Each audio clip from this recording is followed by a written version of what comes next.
ഇടുക്കി ഹൈറേഞ്ചിലെ ജനങ്ങൾക്ക് ഏറെ ആശ്വാസമായി തൊടുപുഴയിൽ നിന്നും ബൈസൺ വാലി വഴി തേനിയിലേക്കുള്ള ഒരു പുതിയ KSRTC ബസ് സർവീസ് ആരംഭിച്ചു. ആദ്യ സർവീസിന് ബൈസൺ വാലിയിൽ നാട്ടുകാരും വ്യാപാരികളും ജനപ്രതിനിധികളും ചേർന്ന് ഊഷ്മളമായ സ്വീകരണമാണ് നൽകിയത്.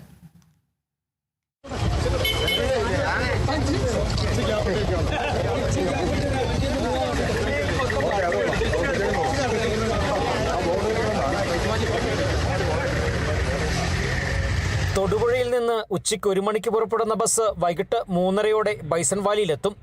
തുടർന്ന് ഗജനാപ്പാറ, പൂപ്പാറ, ബോഡിനായ്ക്കുന്നൂർ വഴി 6:10 തേനിയിലെത്തുന്ന രീതിയിലാണ് സർവീസ് ക്രമീകരിച്ചിരിക്കുന്നത്. രാത്രി 8 മണിക്ക് തേനിയിൽ നിന്ന് പുറപ്പെടുന്ന ബസ് പൂപ്പാറ, മൂന്നാർ വഴി എറണാകുളത്തേക്കാണ് സർവീസ് നടത്തുക. നിലവിൽ മറ്റൊരു KSRTC ബസ്സും ബൈസൺ വാലി വഴി തേനിയിലേക്ക് സർവീസ് നടത്തുന്നുണ്ട്. തമിഴ്നാട്ടിലെ തോട്ടം തൊഴിലാളികൾക്കും ചികിത്സ, വ്യാപാരം, വിദ്യാഭ്യാസം തുടങ്ങിയ വിവിധ ആവശ്യങ്ങൾക്കായി തേനിയിലേക്കും പരിസര പ്രദേശങ്ങളിലേക്കും യാത്ര ചെയ്യുന്ന സാധാരണക്കാർക്കും പുതിയ സർവീസ് ഏറെ പ്രയോജനകരമാകുമെന്നാണ് വിലയിരുത്തൽ. ഈ ബസ് നമുക്ക് തൊടുപുഴ തേനിയാണ്. നമുക്ക് ഇവിടെ ഉള്ള ഈ നമ്മുടെ മേഖല എന്ന് വെച്ചാൽ പൊതുവായിട്ട് ഏലത്തോട്ടത്തിൽ പണിയുന്ന ആൾക്കാരാണ്. വലിയ പൈസ ഒന്നും ഇല്ലാത്ത ആൾക്കാരാണ്.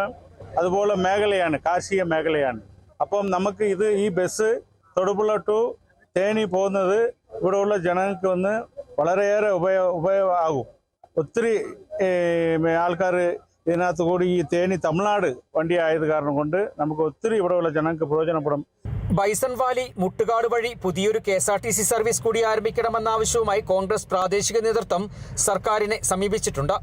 Government chief whip Appu John ജോസഫിന്റെയും എഫ്രാജ MLAയുടെയും ഇടപെടലിനെ തുടർന്നാണ് ബൈസൺ വാലി വഴി പുതിയ തേനി സർവീസ് യാഥാർത്ഥ്യമായത്. പുതിയ സർവീസിന് ബൈസൺ വാലി നൽകിയ സ്വീകരണ ചടങ്ങിൽ എഫ്രാജ MLA, Saji Puthukkuzhi, TM Ratheesh, Siju Jacob, Siju Ezhani, Kuriakose Chelamuttil തുടങ്ങിയവർ പങ്കെടുത്തു. Kerala Vision News, Idukki.